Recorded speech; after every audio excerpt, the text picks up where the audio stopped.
All right, so the presentation, like the paper, is in three parts. Let me preface this. Again, thank you for the introduction. I am not an academic, as may have been clear.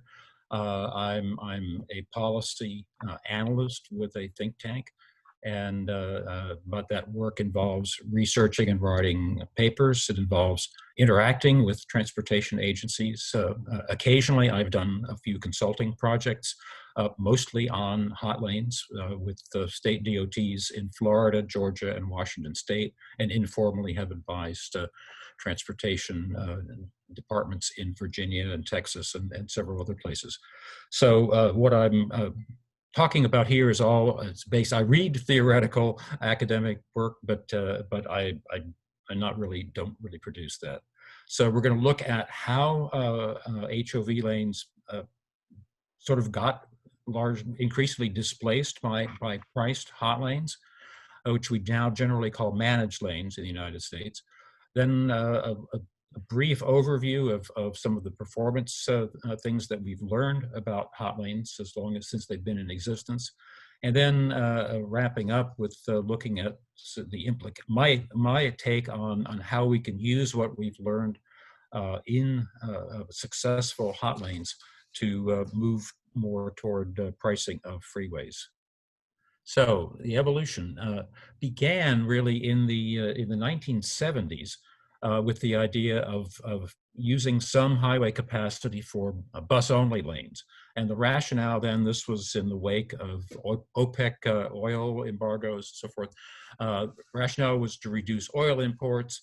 The busways, people realized very quickly that there was nowhere, except in one case in New Jersey leading into Manhattan, there was huge amount of excess capacity on bus lanes.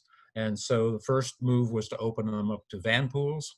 And then soon after that to four-person carpools. There was still a lot of excess capacity. So HOV 3 persons required to use the lane. And ultimately that devolved into HOV 2 almost everywhere as the main way to go. The rationale gradually became reducing emissions rather than reducing oil imports, and a policy was adopted in 1991 in a federal transportation bill that the only kinds of lane additions that to freeways would now forthcomingly would be HOV lanes, not general purpose lanes. So, okay, rid of that thing. So now it's not working at all. Bob, you could try clicking on the thumbnails. What's the thumbnail, Ken? On the left, the small version of each slide that's on the left column. Okay, yes, all right, let's try that. Good, thank you.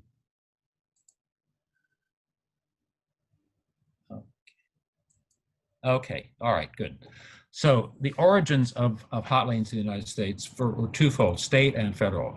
The federal law, transportation law 1991, allowed the addition of toll lanes to federal aid highways, which is most of the major highways in the United States get federal aid. And it also allowed Federal Highway Administration, FHWA, to start something called the Congestion Pricing Pilot Program to encourage states to do various things to use pricing to reduce congestion. Separately, completely separately from this, two law changes in California.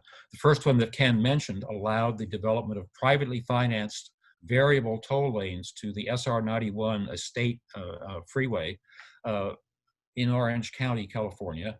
And separately in San Diego, a former judge who became, I think, a state senator, got legislation through to allow them to convert the HOV2 lanes on the I-15 freeway to HOT lanes.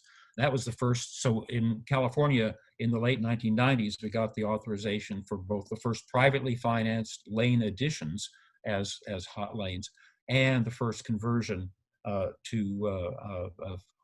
HOV to hot.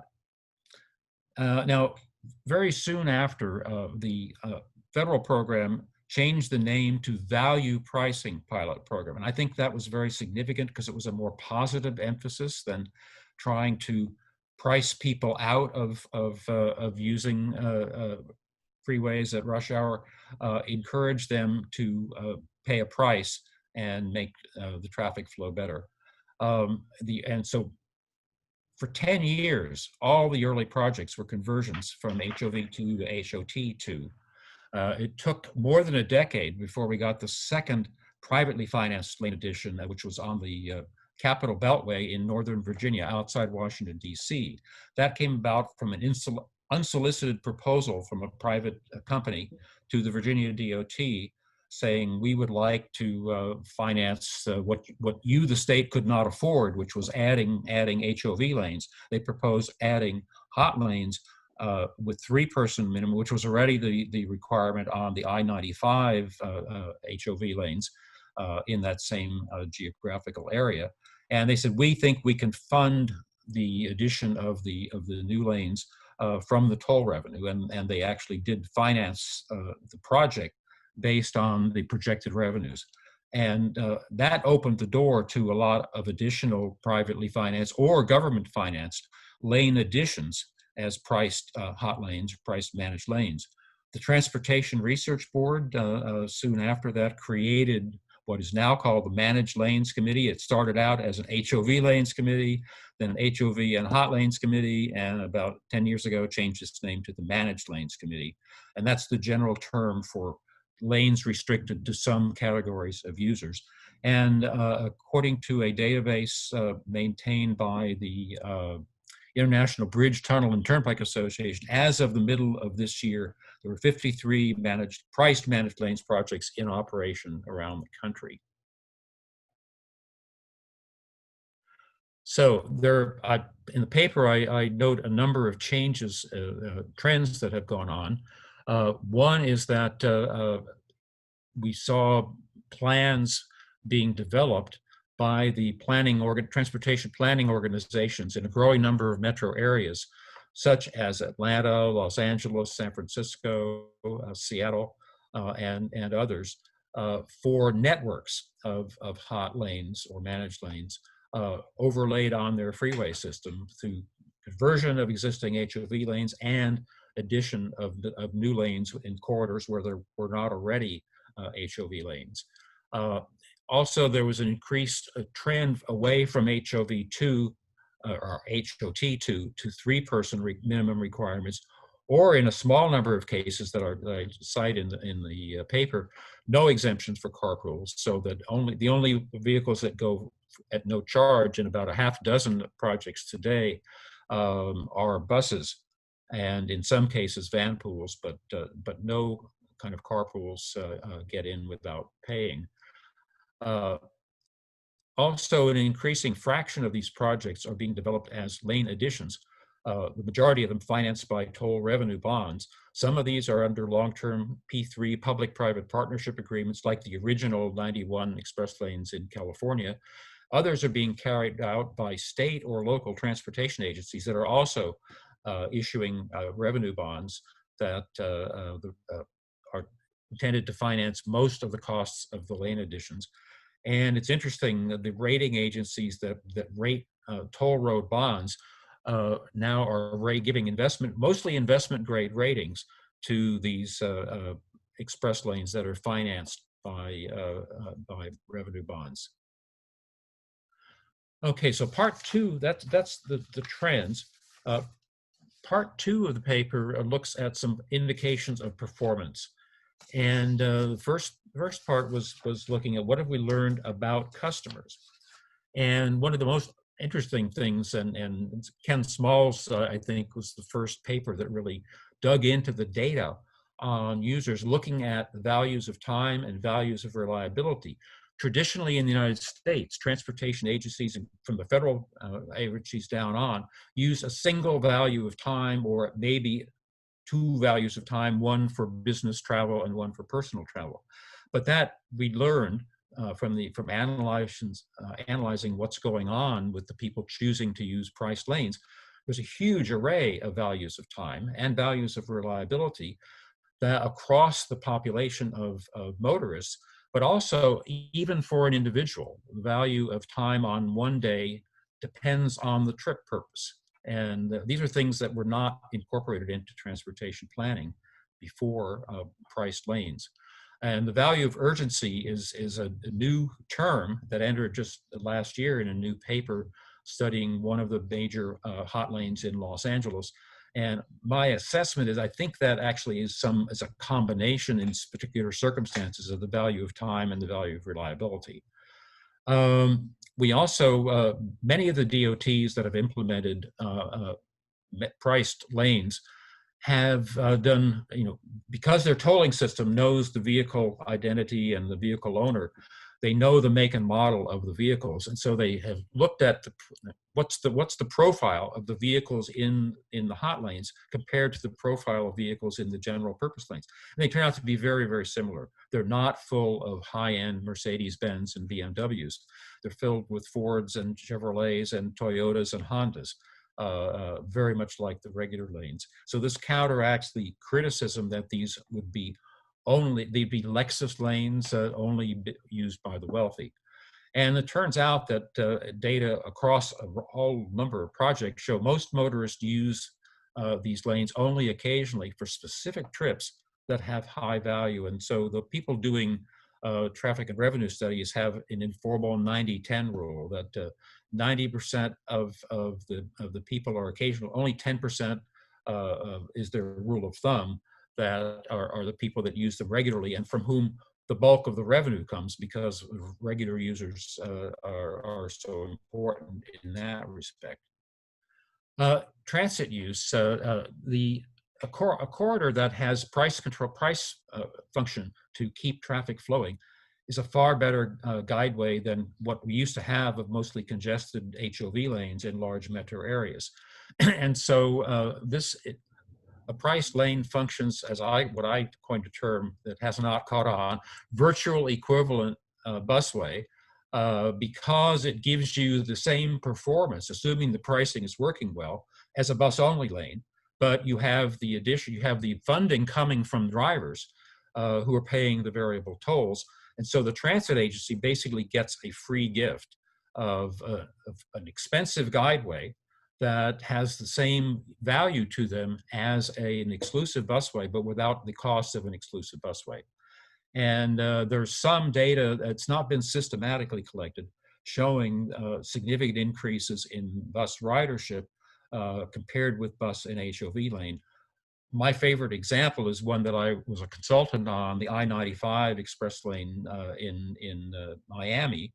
The first 7-mile segment of that produced such a sustainable improvement in congestion that long-distance express bus from Fort Lauderdale, which is about 35 miles north of Miami, to Miami, quadrupled in the first 5 years, which I've never seen such performance. Some of the others, the few ones that have data collected, don't show that dramatic a difference, but it's important. And I think nearly all the hot lanes that are now in planning or just entering operation include plans to have express bus service to take advantage of these features. Carpooling is another interesting subject. I-15 in San Diego, the first conversion, showed an increase in carpooling after it became hot, which surprised some people, and it was mostly figured out that people now saw that there's a value to using this lane because it worked better, and they could get it for free if they could just find one other person to drive with. They wouldn't have to pay the toll. And in general, there's been an increase in carpooling on hot lanes with 2-person requirement. HOT3 is a different story. It's much harder to form and maintain a carpool, we know from experience, with 3 persons required. And so most HOT3s have seen a decrease in carpools, at least in the lanes themselves. And 2 that I know of, Miami and Atlanta, have switched to what they call registered carpools to exclude fan pools, which was a phenomenon that emerged in the early years of people who carpooling was originally supposed to be for people who work in the same place or close to each other, who would share cars. One car would stay at home. Fanpooling typically is family members traveling together who would travel together anyway in the same car, or a parent taking kids to school and taking advantage of the better performance, but not accomplishing the purpose that the lanes were intended to bring about. Now, equity is a critically important issue that always has come up with price lanes. And we did not have a lot of data on this until, frankly, last year, when the detailed study on the I-405 hot lanes in the Seattle area came out from the University of Washington. And they had access to a full year, all transactions in 2018, and were able to analyze them in great detail, including getting demographic information, income groups, and so forth. They found that the lowest income users significantly are represented in both the morning and afternoon peaks, and that was borne out when they did a calculation that I had not seen before. They looked at the net benefit to each user group, each income group, taking the value of time saved, I guess based on the income of that group, minus the cost to them of the tolls that they actually chose to pay. And the net benefit was highest. It was actually a straight line, highest for the lowest income group and lowest for the high income group. And these were very, very important findings that I think will affect the debate going forward on the equity of hot lanes. The second study that came out also last year and was presented at the TRB annual meeting in Washington in January of this year was a social welfare modeling approach using data from the Dallas-Fort Worth area. They modeled 4 alternative freeway projects that with adding a general purpose lane, adding a carpool lane, adding a hot lane, which are called priced managed lane, or pricing all lanes. And they used 3 different, they used traffic assignment model, an emissions model, the standard emissions model, and an input-output model to look at environmental, economic, social benefits. The greatest increase in social welfare by their calculations was a price managed lane. And I thought that was a significant finding that, and I'd not seen a study doing that specific purpose before this. Now, one other problem has been and continues to be enforcement of either the HOV or the HOT requirement. The primary method still used is the highway patrol, trying to spot whether the right number of people are in vehicles. A whole array of companies have tried to develop roadside camera systems, including using infrared and other spectra. None of them so far has proved, and this has been going on for 20 years, accurate or reliable enough to really work. The most recent development, one of the recent, is a switchable transponder where the people switch it to single occupant or the required number of people. And that, of course, relies on the honor system, and so is it's still only enforceable by the highway patrol officers. The very newest approach is the smartphone. There are a couple of systems out which depend on being able to identify how many smartphones are on in the vehicle, which is still not foolproof because people can turn them off. But that's in use in the Dallas-Fort Worth area currently. And the other alternative, which I have suggested, is a beefed up version of the registered carpool approach that Atlanta and Miami now use, in which the only enforcement would be rigorous enforcement that the carpool remains in effect month after month, or otherwise the transponder no longer gets the benefits. All right, the final to wrap up is a brief discussion of could we use what we've learned about behavior and the effectiveness of pricing to extend gradually to freeway pricing. I think there's a way to do this, and I outlined that briefly. Now, we have the problem that it's typically seen as there are more losers than winners if you price the whole freeway. People who used to use it and were told off and can't afford the toll consider themselves losers, and people who were driving the parallel routes that can now get more traffic because of those being told off would also be losers. A number of papers have proposed compensating them using toll revenues, as in the London congestion pricing. I think there are some jurisdictional problems with doing that, and the reluctance of the state DOTs, which are mainly the operators of these roads, to give up toll revenue. And the other alternative, which I'm proposing, is to create a value-based approach, modeling the positive benefits approach has been used to popularize hot lanes. So I envision a scenario that starts with when a network of hot lanes gets large enough that much larger fraction of the metro area population has experience with them and sees benefits from them. And that's important because in large metro areas, people may never go near, let alone use a hot lane if it's not on their commute route. But when there's a network in place, a lot more people will understand their benefits. The congestion pricing pilot program name, when it was changed to value pricing, I think had a psychological impact, a rhetorical impact, certainly, because the benefit now was now sold as a benefit of time savings. If you chose to pay, it gave you an alternative to being stuck in traffic. And so I think we can try to apply that after hot networks are starting to be larger and more widespread. And taking advantage of the situation that is going to be occurring in all countries that use fuel tax revenues for highway funding. As these decrease, there's a need to find a replacement revenue source. There's a very active effort underway in the United States with some support in Congress and a number of DOTs doing state DOTs doing pilot projects to test per mile charges of various kinds. There's no consensus yet on how and when to try to start converting over the whole system.